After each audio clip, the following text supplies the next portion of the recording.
कल से भारतीय जनता पार्टी का एक शिष्टमंडल, जिसमें हमारे साथ बड़े सीनियर नेता और फॉर्मर मिनिस्टर आदरणीय श्याम शर्मा जी,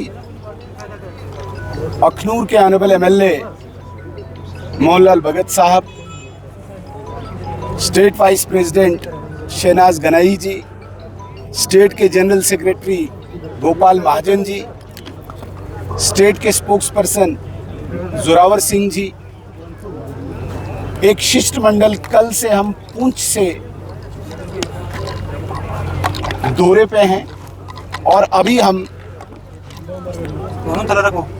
पुंछ, स्वरनकोट, सांगला ऐसे सभी स्थानों से होके आए और इस वक्त हम राजौरी के इस बेला स्थान पे हैं। यहाँ पे भारतीय जनता पार्टी के सभी सीनियर लीडर्स मौजूद हैं। हमारे बहुत ही वरिष्ठ नेता फॉर्मर एमएलसी विबोध गुप्ता जी, हमारे डिस्ट्रिक्ट के प्रेसिडेंट देवराज जी, हमारे सीनियर लीडर दिनेश जी, राजेंद्र जी, ऐसे सारे लीडर्स इकट्ठे होके इस पूरी सिचुएशन का, इस आपदा का, नेचुरल कैलेमिटी जो आई है कल, इसका एक असेसमेंट कर रहे हैं। लोगों को हमसे अपेक्षाएं, लोगों को हमसे उम्मीदें हैं कि जो उन्हें नुकसान हुआ है, जो उन्हें मुसीबत आई है, इस मुसीबत में भारतीय जनता पार्टी का कार्यकर्ता, भारतीय जनता पार्टी का एक कारकुन इस मुसीबत की घड़ी में साथ देगा और उसी भावना को ध्यान में रखते हुए, उसी मानवता के आधार को ध्यान में रखते हुए भारतीय जनता पार्टी का ये शिष्टमंडल कल से इन प्रभावित क्षेत्रों का दौरा कर रहे हैं। और जिस प्रकार से ये फ्लैश फ्लड्स आए हैं, बहुत ज़्यादा लोगों का प्रॉपर्टी का नुकसान हुआ है और प्रॉपर्टी तो एक तरफ लगभग 19 जानें चली गई है, जिनमें से 12 बॉडीज को अभी तक रिट्रीव किया गया है। तो कुल मिला के देखा जाए तो जम्मू कश्मीर के इस राजौरी पुंछ के क्षेत्र में ये मुझे लगता है कि बहुत ही खौफनाक, भयानक मंजर है, जिसमें भारतीय जनता पार्टी और भारतीय जनता पार्टी के कार्यकर्ताओं को बहुत दुख हुआ है। हम आहत हैं, हमें हृदय में पीड़ा है लोगों की इस मुसीबत को देखते हुए। हम लोगों को हौसला भी दे रहे हैं और जो रिक्वायर्ड रिलीफ इस वक्त इमीडिएट आवश्यकता है वो भी प्रबंध कर रहे हैं। फ्यूचर में जो रिहैबिलिटेशन के लिए सरकार से, विशेषकर केंद्र सरकार से जो असिस्टेंस की आवश्यकता है, उसका भी एक असेसमेंट, एक रिपोर्ट हम तैयार कर रहे हैं। मुझे पूरा यकीन है कि भारत सरकार राजौरी पुंछ की इस मुसीबत की घड़ी में जो यहाँ पे रिक्वायर्ड असिस्टेंस आवश्यक है वो ज़रूर प्रदान करेगी।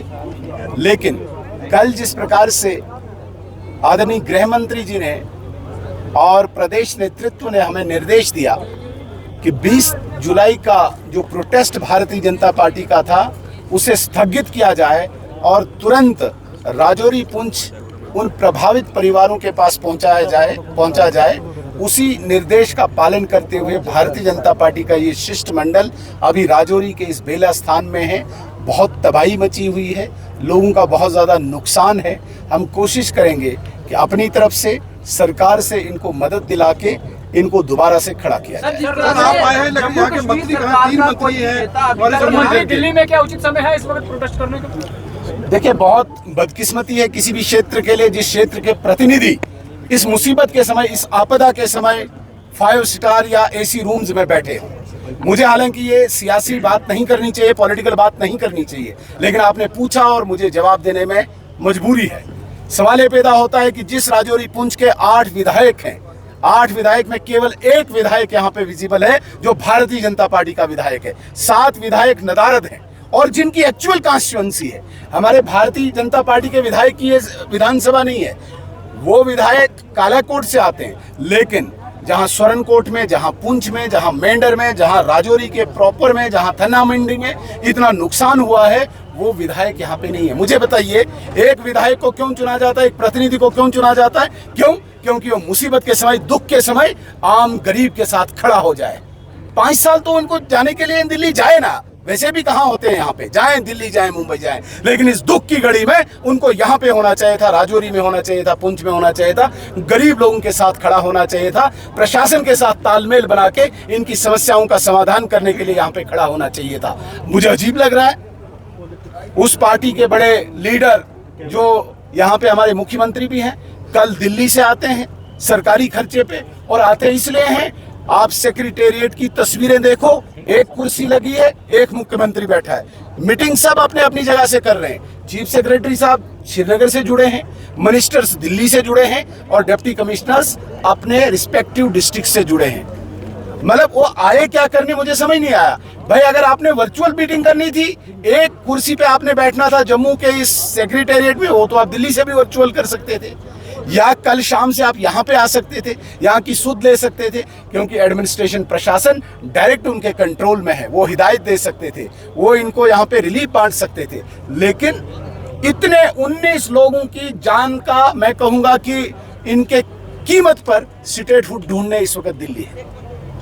और आज 2 जाने और गई है डोडा रोड पे इसी शूटिंग स्टोन से, तो 21 मौतें, इनकी कीमत ये स्टेटहुड ढूंढने कहाँ पे, दिल्ली। बदकिस्मती है ऐसे प्रतिनिधि जिस क्षेत्र में हो, मैं ज्यादा कुछ नहीं कहूंगा क्योंकि पॉलिटिकल हो जाएगा। मैं इतना कहूंगा ये दुर्भाग्य है हमारे लोगों का कि जो प्रतिनिधि इस वक्त दिल्ली में कॉन्स्टिट्यूशन क्लब में एसी रूम में बैठे खा रहे हैं, पी रहे हैं। सर आपने बात की कि हम लॉस असेसमेंट करके केंद्र सरकार से बात करेंगे मुआवजे की। 12 मई 2025 को ऑपरेशन सिंदूर के बाद आप एक प्रतिनिधिमंडल लेके राजौरी आए थे। आपने तब कहा था जिसका जो नुकसान होगा वो दिया जाएगा। बाद में सेंट्रल पैकेज में सिर्फ लोगों को पूरे मकान के नुकसान का 2 लाख रुपया मिला, और लोगों के अंदर आज भी गुस्सा है कि सरकारें हमारे साथ खड़ी ना। देखिए आपका इस बार का वायदा भी खोखला ना निकल जाए। नहीं, वादा पिछला भी खोखला नहीं है। आप सिर्फ अमाउंट की बात करते हैं। जो अमाउंट आया पूरे देश में एक नॉर्म है, ऐसा नहीं है कि मेरे लिए एक स्पेशल नॉर्म बनेगा। जो देश में नॉर्म है सबके लिए है, लेकिन एक विशेष परिस्थिति में जो ऑपरेशन सिंदूर हुआ है, जिसमें एक शिष्टमंडल यहाँ आया और हमने जब रिपोर्ट सौंपी, एक एक घर को पैसा मिला, मुआवजा मिला, यहाँ पे बंकर्स के लिए पैसा मिला। जो जो हमने वादे किए थे एक एक पूरा हुआ। ये अलग बात है कि नुकसान ज्यादा था, बिलोंगिंग्स उसमें बहुत ज्यादा इन्वॉल्व थी। इवन उसके बाद फ्लड आया, फ्लड में भी बहुत ज़्यादा नुकसान हुआ, लेकिन सरकार जो इमीडिएट उसको गतिविधि करनी थी, जो एक्टिविटी करनी थी, वो करके दिखाई। मैं दोबारा से कोई वादा यहाँ पे नहीं कर रहा हूँ। कल मुझे नहीं बोलना कि आपने वादा खोखला किया। मैंने ये कहा कि एक्चुअल रिपोर्ट, फैक्चुअल रिपोर्ट, जो इनको असिस्टेंस रिक्वायर्ड है और सरकार के उस with in the ambit of their जिसे कहेंगे हम कानून, उनमें आएगा, वो हम पहुँचाएंगे। हमने वादा जो पिछला किया वो पूरा किया, ये भी पूरा। सर ग्राउंड की पोजीशन ये है